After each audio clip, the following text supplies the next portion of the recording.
Hello students, তোমাদের সকলকে স্বাগত।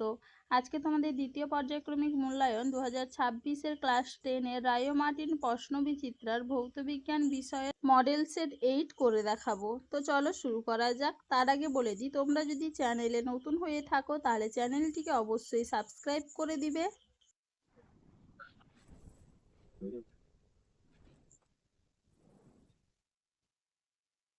প্রথমে দেখে নিই গ্রুপ এ, বহু বিকল্প ভিত্তিক প্রশ্ন। 4 মোল H2 এর সঙ্গে 2 মোল O2 এর বিক্রিয়ায় উৎপন্ন স্টিমের মোল সংখ্যা। Option D 8। পরে প্রশ্ন কি আছে, প্রদত্ত কোনটির ক্ষেত্রে ব্যতিক্রান্ত প্রসারণ দেখা যায়? উত্তর হবে কি অপশন ডি জল। পরে প্রশ্ন কি আছে, প্রদত্ত কোনটি তড়িতাধানের একক? উত্তর হবে কি অপশন বি কুলম্ব। পরে প্রশ্ন কি আছে, প্রদত্ত কোনটি রোধাঙ্ক উষ্ণতা বৃদ্ধির সঙ্গে হ্রাস পায়? উত্তর হবে কি অপশন বি অর্ধপরিবাহী। পরে প্রশ্ন কি আছে, তড়িৎ বিশ্লেষণের সময় ক্যাথোডে কোন প্রক্রিয়াটি ঘটে? উত্তর হবে কি অপশন বি বিজারণ। পরে প্রশ্ন কি আছে, স্পর্শ পদ্ধতিতে H2SO4 এর প্রস্তুতিতে যে অনুঘটকটি ব্যবহার করা হয় তা হলো অপশন বি V2O5। পরে প্রশ্ন কি আছে, গ্যালভানাইজেশনের কাজে কোন ধাতুটি লাগে? উত্তর হবে কি অপশন সি ZN।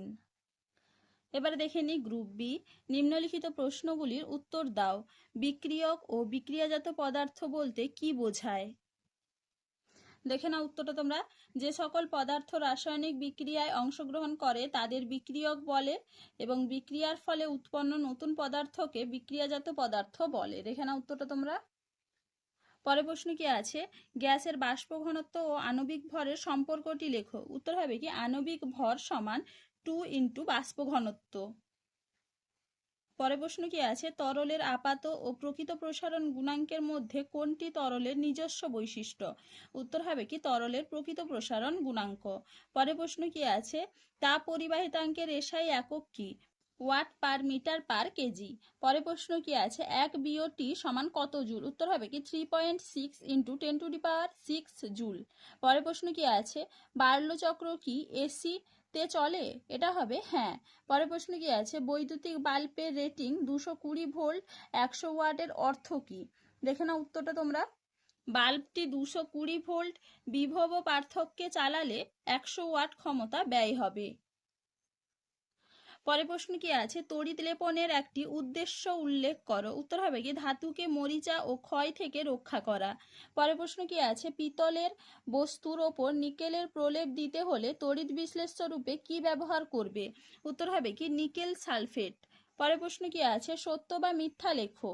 গলিত NaCl এর তড়িৎ বিশ্লেষণে ক্যাথোডে সোডিয়াম ধাতু মুক্ত হয়। এটা হবে সত্য। পরে প্রশ্ন কি আছে, ওলিয়াম কি? দেখে না উত্তরটা তোমরা। ওলিয়াম হলো ধূমায়িত সালফিউরিক অ্যাসিড। এটি সালফার ট্রাইঅক্সাইডকে ঘন সালফিউরিক অ্যাসিড ও দ্রবীভূত করে প্রস্তুত করা হয়। পরে প্রশ্ন কি আছে, তামা ও দস্তা সমন্বিত একটি সংকর ধাতুর নাম লেখো। উত্তর হবে কি পিতল। চলো এবারে দেখে নি গ্রুপ সি, নিম্নলিখিত প্রশ্নগুলির উত্তর দাও। ফ্লেমিং এর বামহস্ত নিয়মটি লেখো।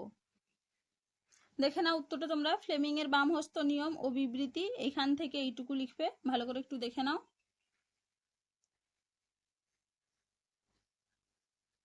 পরে প্রশ্ন কি আছে, শক্তির সংরক্ষণ নীতি দ্বারা লেঞ্চের সূত্রটি ব্যাখ্যা করো। দেখে নাও উত্তরটা তোমরা, এখান থেকে লিখবে এইটুকু, এরপরে দেখে নাও এপাশে লিখবে এখান থেকে এইটুকু।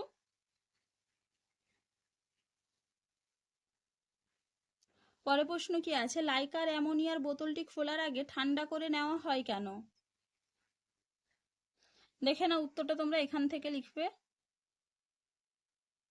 এইটুকু।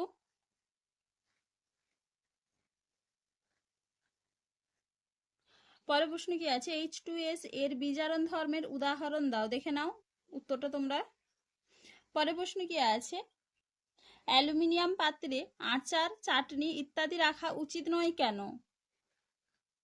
দেখে নাও উত্তরটা তোমরা, এখান থেকে এইটুকু লিখবে, ভালো করে একটু দেখে নাও।